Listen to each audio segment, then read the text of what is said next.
तो अगर किसी को पूरे देश के ओपिनियन पे कंट्रोल करना है तो न्यूज एजेंसीज, न्यूज़पेपर और टीवी चैनल्स तीनों पे कंट्रोल करना होगा। ये तीनों अगर चालें तो लोगों को सरकार के सपोर्ट या फिर अपोज में खड़ा करने का दम रखती हैं, क्योंकि आम जनता जो होती है वो खुद थोड़ी लोकेशन पे जाके इंफॉर्मेशन कंफर्म करती है, वो तो इन सब के थ्रू जो बताया जाता है वही मानती है। अब अगर ये तीनों मिलकर बैक टू बैक न्यूज देने लगे कि अगले क्वार्टर में इंडिया सुपर पावर हो जाएगा, तो आप अलग अलग डिपार्टमेंट में आरटीआई डाल के खुद सारा डेटा नहीं कंफर्म करते हो, आप मान लेते हो। न्यूज मीडिया जो होती है वो किसी भी देश के लिए सबसे इंपॉर्टेंट चीज होती है, इसलिए इसको फोर्थ पिलर ऑफ डेमोक्रेसी भी बोला जाता है।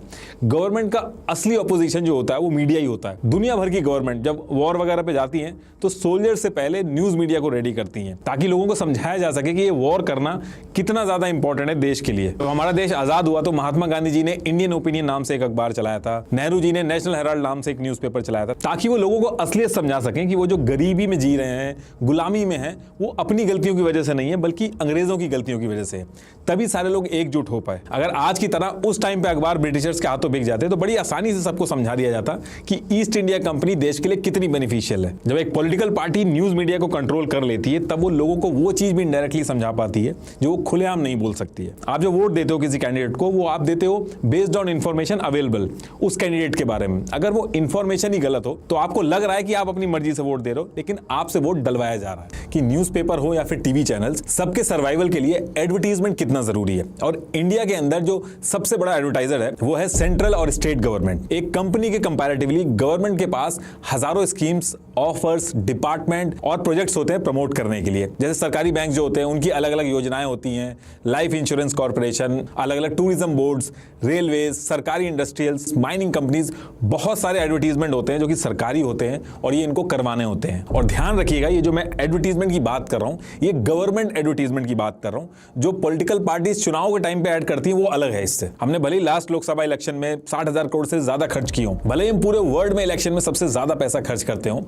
लेकिन इन सबसे कहीं ज्यादा पैसा हमारी गवर्नमेंट को अपनी अलग अलग गवर्नमेंट स्कीम को लोगों तक पहुंचाने के लिए खर्चा करना होता है। तो इसलिए जब कोई पॉलिटिकल पार्टी जीत के पावर में आती है तो उसके हाथ में ये पावर होती है कि एडवर्टीजमेंट किसको देना है। तो मोटा मोटी आप इस तरीके से इसको समझ लीजिए कि गवर्नमेंट जो है वो इन newspaper, news agencies, TV channels की सबसे बड़ी कस्टमर है, यानी कि ग्राहक है। और ये हमेशा से चलता आया कि सेंट्रल गवर्नमेंट हो, पहले की गवर्नमेंट हो, स्टेट गवर्नमेंट हो, उनके अगेंस्ट में जब भी न्यूज मीडिया लिखता है तो उनके एडवर्टीजमेंट बंद हो जाते हैं। जैसे 2019 के इलेक्शन के टाइम पे जो द हिंदू न्यूज़पेपर था उसने रफाल डील में कई सारी इरेगुलरिटीज हुई थी, उसको लेके बीजेपी के अगेंस्ट में एक सीरीज चला दी थी। ऐसे ही टाइम्स ऑफ इंडिया ने एक सीरीज चलाई थी जिसमें उन्होंने लोकसभा इलेक्शंस के टाइम पे पीएम मोदी के मॉडल कोड ऑफ कंडक्ट को वॉयलेट करने पे खबरें चलाना स्टार्ट कर दी थी। और फिर जब 2019 में गवर्नमेंट जीत के आई तो times of India, the Hindu, economic times, the telegraph और एबीपी, जिसको आनंदा बाजार पत्रिका कहते हैं, ऐसे न्यूज़पेपर के एडवर्टीजमेंट बंद कर दिए थे। ये कहना था अधीर रंजन चौधरी का, जो कांग्रेस के लीडर थे। अधीर रंजन चौधरी ने लोकसभा में खड़े होकर बोला कि बीजेपी गवर्नमेंट ये जानबूझ के कर रही है, और ये भी बोला कि बीजेपी ने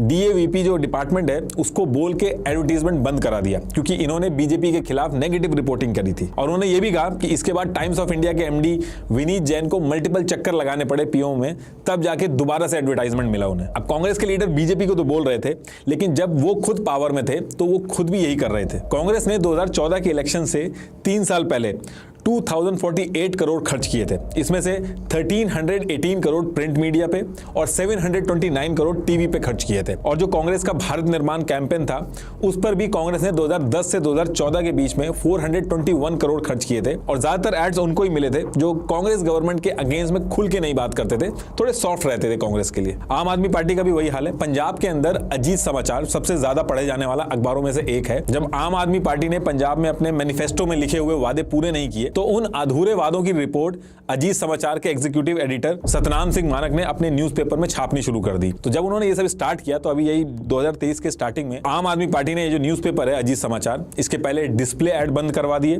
फिर जो टेंडर वाले एड्स थे उनको बंद करवा दिया, और जो गवर्नमेंट के प्रेस नोटिस वगैरह आते थे जो सबको मिलते थे वो भी बंद करवा दिए। अब अजीत समाचार जो न्यूज़पेपर है उसको फाइनेंस मैनेज करने में बहुत दिक्कत आ रही है, और आज की डेट तक इनके ऐड दोबारा से नहीं चालू किए गए हैं। आम आदमी पार्टी ने सेम यही चीज पंजाबी ट्रिब्यून के साथ भी की थी, लेकिन वो जल्दी समझ में आ गया उनको, तो उनके ऐड जो थे वो शुरू कर दिए गए थे। लेकिन अजीत समाचार के एग्जीक्यूटिव एडिटर सतनाम सिंह जो है वो खुलेआम कह रहे हैं कि आम आदमी पार्टी के जिन मुद्दों पर हम रिपोर्ट कर रहे हैं उसको इनडायरेक्टली करने के लिए मना किया गया है, और अगर हम ये करते रहेंगे तो हमें हमें ऐड कभी नहीं मिलेंगे। ऐसे ही उत्तर प्रदेश का एग्जांपल लें तो अप्रैल 2020 और मार्च 2021 में एक साल के अंदर 160.31 करोड़ सिर्फ टीवी ऐड पे खर्च किए गए।